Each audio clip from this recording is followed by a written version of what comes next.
안녕하십니까. 오늘은 예언서 7번째 강좌 예언자들의 신관에 대해서 말씀드리겠습니다. 현대사회는 심각한 것을 싫어합니다. 그러기에 이웃의 아픔에 대해서 무감각하고 무관심합니다. 우리 삶의 현장에서 일어나는 고난 이야기는 기피합니다. 가슴 아픈 이야기는 아예 듣지 않는 것이 좋고 피해갈 수만 있다면 피하는 것이 유익하다고 생각합니다. 그리스의 귀족 문화가 한창 꽃필 때 이와 비슷한 정서가 있었습니다. 그들은 고통에 대한 무관심을 철학적이고 신학적인 체계로 표현했습니다. 플라톤은 신들은 쾌락과 고통을 초월해 있고 어떠한 재앙도 입지 않는다. 그러므로 신들이 희생제물이 된다는 것에 나는 분개하고 반대한다. 라고 이야기했습니다. 아리스토텔레스도 마찬가지입니다. 그는 신은 세계 밖에 홀로 존재하고 자기 명상을 하면서 고독하게 서 있다 라고 말했습니다. 신은 볼 수 있는 것이 아니라 볼 수 없는 것으로, 태어나는 것이 아니라 기원이 없는 것으로, 죽는 것이 아니라 불사적인 것으로, 육체적인 것이 아니라 영적으로, 그리고 무엇보다도 고난을 당하지 않는 분으로 생각했습니다. 이것이 그리스의 신에 대한 개념입니다. 신은 시작도 없고 끝도 없고 휴식도 모르고 어떤 정적 상태에 깨어나 움직이지도 않습니다. 신은 전지전능하고 절대 자유하기 때문에 인간의 고통 문제에 관여하지 않습니다.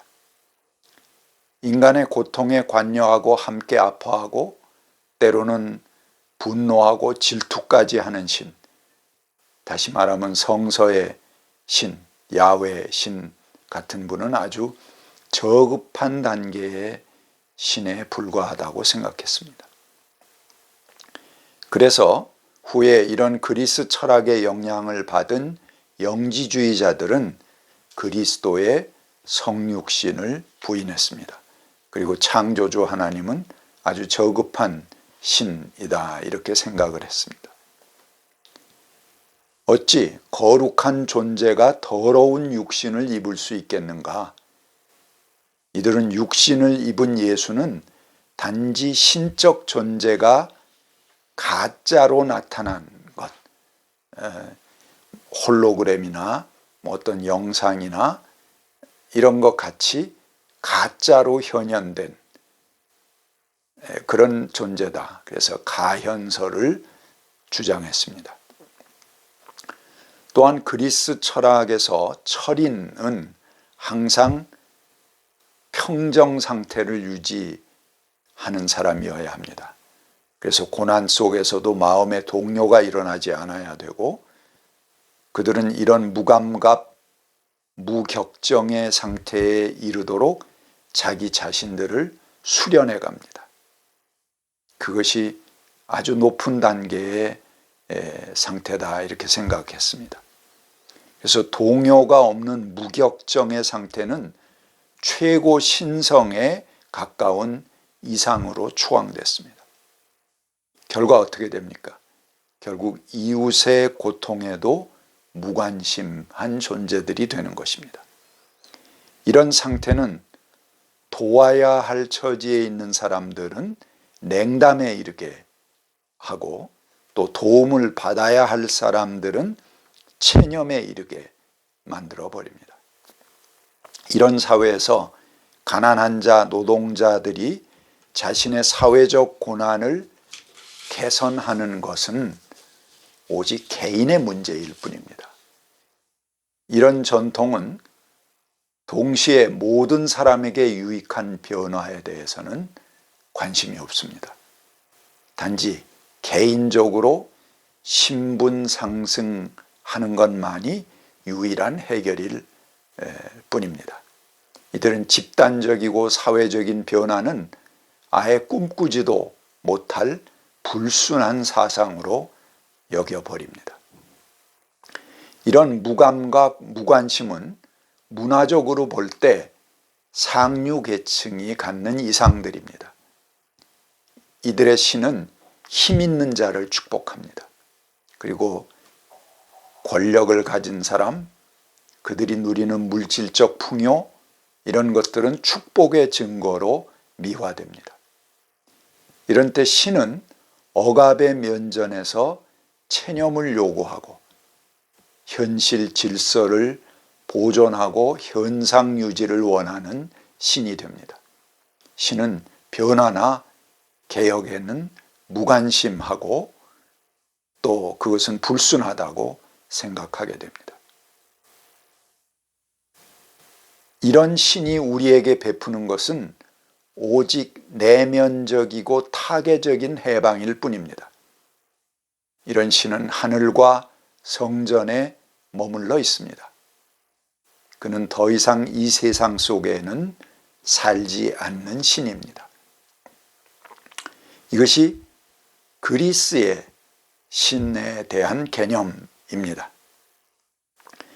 지금의 기독교는 오랫동안 서구 문화의 틀 속에서 자라나면서 그리스의 이런 신관, 이원론적인 신관에 깊게 착색되어 버렸습니다. 이들의 신앙 여정은 우리를 지혜로 이끌거나 배움으로 이끌어가는 지극히 개인적인 과제일 뿐입니다. 하지만 예언자들이 보는 하나님은 인간의 불행을 팔짱 끼고 지켜보는 하나님이 아닙니다. 야훼 하나님은 인간이 지은 죄로 인해서 가슴 아파하고 후회하기도 하고 근심하기도 하는 하나님입니다. 때로는 분노하고 질투하는 신입니다. 그러기에 적극적으로 인간의 역사에 개입합니다. 이 그리스 철학의 입장에서 보면 이런 신은 아주 저급한 신이고 급이 낮은 그런 신이다 라고 보는 것이죠. 그런데 종교가 가진 자의 편에 서서 함께 그 지위를 누리게 되면 그 종교는 당연히 다 타락합니다. 콘스탄틴 대제 이후 기독교가 공인받은 것이죠. 1700년 동안 기독교는 지배자의 종교로 군림했습니다. 이들이 믿는 하나님은 하나님의 이름을 사칭한 교회의 우상일 뿐입니다. 그것이 우리가 알고 있는 서구 기독교의 역사입니다. 그들이 믿어온 하나님은 과연 우리가 믿는 하나님과 같은 분인지 아니면 이름을 사칭한 교회의 우상인지 그것이 성서의 진짜 하나님의 참모습인지 우리는 냉정하게 판단해 보아야 할 필요가 있습니다. 성서의 하나님을 우리가 되찾아야 되는 것이죠. 그런데 만약 우리에게 예언서가 없었다면, 예언자들이 쏟아내는 귀따가운 심판과 비판의 메시지가 아니었다면 아마 우리는 이런 우상들에 대해서 대항할 수 있는 올바른 판단의 근거를 가질 수 없었을 것입니다. 예언자들이 이스라엘과 유다의 왕은 물론 세계 열방에 내리는 심판, 주류 종교 체제인 성전 체제와 희생제사 제도에 대해서 가지는 냉혹한 비판들, 이것은 오늘 우리 시대의 우상들을 명백하게 드러내주는 시금석이 됩니다. 예언자들은 이런 저항 전통을 가지고 있습니다. 그래서 오늘날 통속적인 기독교가 가지고 있는 예수에 대한 이해에도 중요한 시사점을 제공해 줍니다. 통속신앙이 떠받치는 예수는 하늘에 뜬 우상적 존재일 뿐입니다. 실제 역사의 예수, 이 땅에 오셨던 성육신한 예수와는 전혀 상관없는 존재를 지금 한국 기독교는 예수를 그렇게 만들고 떠받들고 섬기고 있습니다. 이것은 성서의 하나님이 아닙니다. 그리스 신관의 영향을 받은 신에 불과합니다. 이것은 최초의 이단인 교회의 이단으로 정죄받았던 영지주의자들의 신관일 뿐입니다. 발이 땅에 닿지 않아서 이리저리 하늘을 날아다니는 슈퍼맨 같은 초월한 존재의 하나님, 예수. 그래서 출생부터 우리와 다르게 태어났고 성령으로 잉태되었고 요란한 하늘 징조 가운데 오시고 우리가 할 수 없고 도달할 수 없는 일들을 말씀으로 척척 해치우시고 하늘과 땅을 잠잠케 하시고 죽으셨지만 부활하시고 하늘에 오르시고 그리고 구름 타고 다시 오실 존재라고 하는 것. 이런 것들은 성서의 하나님과는 사실은 거리가 있습니다.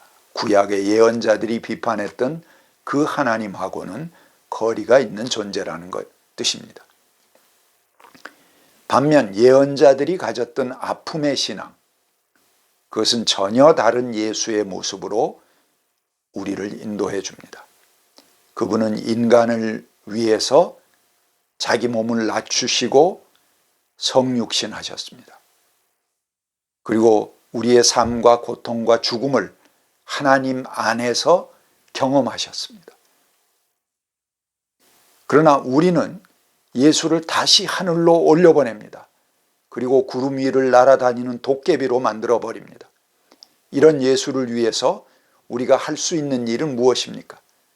고작 하늘을 향해 두 팔 치켜들고 하나님 찬양, 예수 찬미를 외치며 박수나 치는 일뿐이 할 수 없습니다.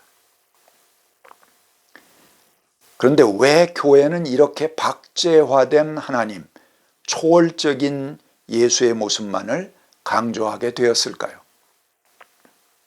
그 이유는 진리가, 참 하나님, 참 예수가 나 자신의 물질적 생활에 영향을 미치는 것을 배제하기 위해서 그렇습니다. 하나님을 자신들의 정치, 경제적 이해관계 밖으로 내어 쫓아버리고 그분은 영적인 일에만 관심이 있다고 외쳐대는 것입니다. 하지만 사실은 자신들의 정치, 경제적 현상 유지에 더 큰 관심이 있기 때문에 그런 헛개비 우상인 예수를 떠받들고 있는 것입니다. 그들이 정치와 종교를 분리시켜야 한다고 말하는 배후에는 사실은 현상 유지를 뒷받침하는 편리한 종교를 불러들이고 있는 것입니다. 그들은 자기들에게 걸림돌이 되는 말씀, 예언자들의 가르침, 도덕성, 사회의 윤리 이런 것들은 배제해버립니다. 그리고 오직 초월적이고 개인적이고 심리적인 영역 안에 예수를 가둬놓습니다. 그리고 그것을 영적 교훈이라고 얼버무립니다. 그러므로 만몬, 돈은 단지 경제적 영역에만 있는 것이 아닙니다. 우리는 지금도 하나님과 만몬 사이에서 선택해야 될 새로운 종교를 요청받고 있습니다. 감사합니다.